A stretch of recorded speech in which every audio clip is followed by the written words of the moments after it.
సువార్తలో యేసుక్రీస్తు 14 మీ హృదయమును కలవరపడనీయకుడి, దేవుని యందు విశ్వాసం ఉంచుచున్నారు, నా యందును విశ్వాసం ఉంచుడి.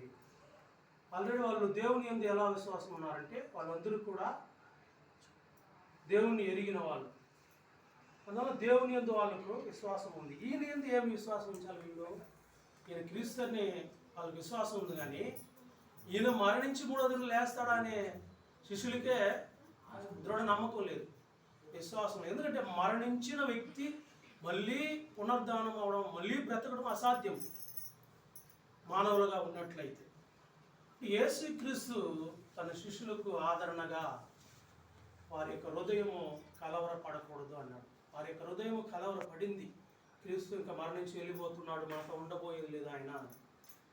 కానీ ఆయన చెప్తూ, నా తండ్రి ఇంట అనేక నివాస స్థలము కలవు, అలా లేని ఎడల మీకు చెప్పుదును, నేను వెళ్ళి స్థలం మీకు సిద్ధపరచడానికి వెళ్ళుచున్నాను, మరలా నేను వచ్చి మిమ్మల్ని నేనుండు స్థలమునకు తీసుకుని వెళ్ళను అన్నాను. అంటే ఇక్కడ ఎవరికి కూడా ఇక్కడ మన యొక్క జీవితంలో శాశ్వతమైన లోక జీవితము, శారీరక సంబంధమైన జీవితం మనకు లేదు.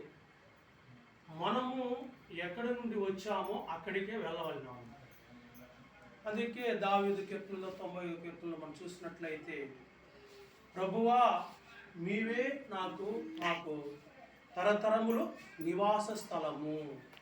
మనందరికీ మనం ఉండబోయే ఆత్మీయంగా సొంత ప్రదేశము, నివాస స్థలము, దేవుని యొక్క స్థలం. ఆ స్థలం పరలోకం.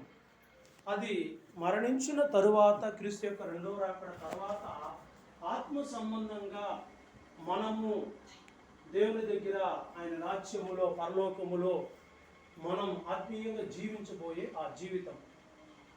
ఈ జీవితం గురించి చాలామంది చదివినా విన్నా అందరూ నమ్ముతున్నారా, విశ్వాసం ఉంచుతున్నారా అని చూసినట్టే కష్టమే. ఎందుకంటే మనుషుల యొక్క ఊహ ఆలోచన ఏమంటే, ఏదో మనం ఈ లోకంలో పుట్టాము, కొద్ది సంవత్సరం ఉన్నాము, ఏదో బతికాము, వెళ్ళిపోతాము. ఎవరు చూసినాము? దేవుని ఎవరు చూసాము? పరలోకాన్ని ఎవరు చూసాము? నిత్య జీవం అలా. కానీ దేవుని బిడ్డలుగా క్రైస్తవులైన మనకు దేవుడు ఒక నమ్మకము, నిరీక్షణ మనకు ఉంచున్నాడు. అందువలన మన యొక్క హృదయం కూడా కలవరపడుతుంది. ఆ సమయంలో మళ్ళీ మనకు ఒక ప్రదేశం ఉంది, మనకు దేవుడు ఉన్నాడు, అది నిరంతరము, నిత్యం అనేది మనం గుర్తెరిగి ఈ కుటుంబస్తులు కూడి వచ్చిన మనము 2 కొరింథీ 5:1 ప్రకారము ఈ భూమి మీద మన గుడారమైన నివాసము చిదిలిపోయినను చేతి పని కాక దేవుని చేత కట్టబడినది నిత్యమైన నివాసము పరలోకంలో మనకు ఉంది. ఫిలిప్పీ 3:20 ప్రకారం మన యొక్క పౌరస్థితి పరలోకం. అందువలన ఈ లోకము దేవుడిచ్చిన ఆయుష్కాలము, ఒక్కొక్కరికి ఎంత సంవత్సరంలో ఆయన ఆయుష్కాలం ఇచ్చుకున్నాడో, అందులో మనం ఈ లోకములో దేవుని మీద నమ్మకము, విశ్వాసం కలిగి